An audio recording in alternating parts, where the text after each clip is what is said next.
क्या टूट जाएगी लालू यादव की आरजेडी और क्या तेजस्वी यादव इसको संभालने में फेल हो गए हैं? आइए यही जानते हैं। एक वक्त था जब लालू प्रसाद की यह आवाज जो है बिहार की गलियों में गूंजती थी। वो हंसी, वो तंज, वो जोश जो सत्ता को चुनौती देता था और जनता को अपने साथ जोड़ता था। लेकिन आज वही लालू खामोश हैं और उनकी बनाई आरजेडी यानी राष्ट्रीय जनता दल सवालों के घेरे में है। क्या ये पार्टी टूटने की कगार पर है? क्या तेजस्वी यादव जिन्हें लालू ने अपना वारिस बनाया फेल हो गए हैं? ये सवाल सिर्फ सियासत का नहीं है, उस बिहार का है जो दशकों से लालू के नाम पर वोट देता आया है। आज हम इस कहानी को समझते हैं तथ्यों के साथ, आंकड़ों के साथ और उस सच के साथ जो शायद आरजेडी के भीतर की दीवारों को हिला रहा है। सबसे पहले बात शुरू करते हैं लालू से।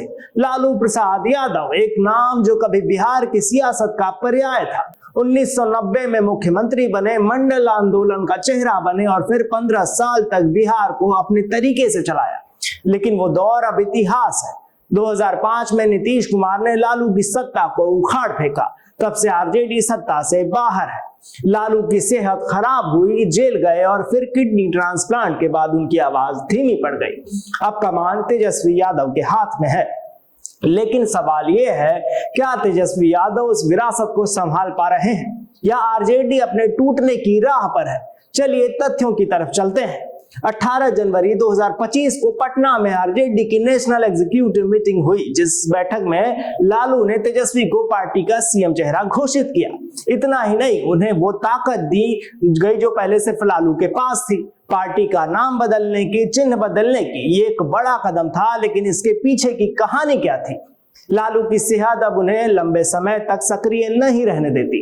2020 के चुनाव में वो जेल में थे, तब तेजस्वी ने अकेले मोर्चा संभाला था। आरजेडी 75 सीटें जीती, सबसे बड़ी पार्टी बन गई ये सीट जीतकर, लेकिन सरकार नहीं बना सकी।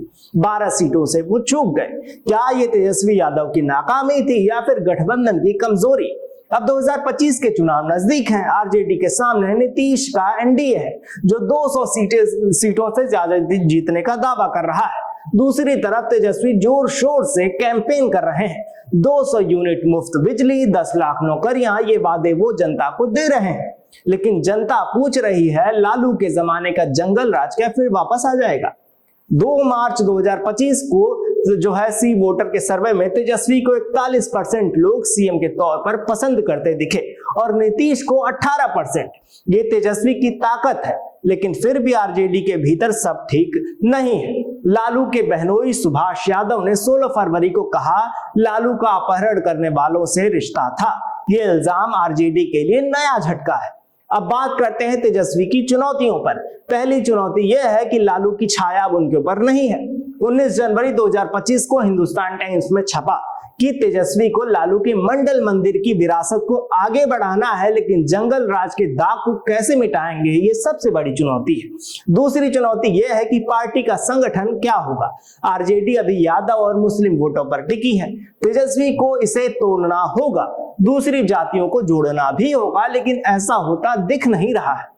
तीसरी चुनौती यह है कि गठबंधन को कैसे संभालेंगे। 2020 में लेफ्ट पार्टियों ने कहा कि आरजेडी ने सीटें सही से नहीं बांटी, अगर बांटी होती तो एनडीए हार जाती। अब प्रशांत किशोर की जनसुराज पार्टी भी मैदान में है। क्या तेजस्वी सबको साथ लेकर चल पाएंगे? ये सबसे बड़ा सवाल है। सोचिए, बिहार का वो नौजवान जो नौकरी चाहता है, वो माँ बाप जो बिजली का बिल नहीं भर पाते, उनके लिए आरजेडी क्या लेकर आ रही है?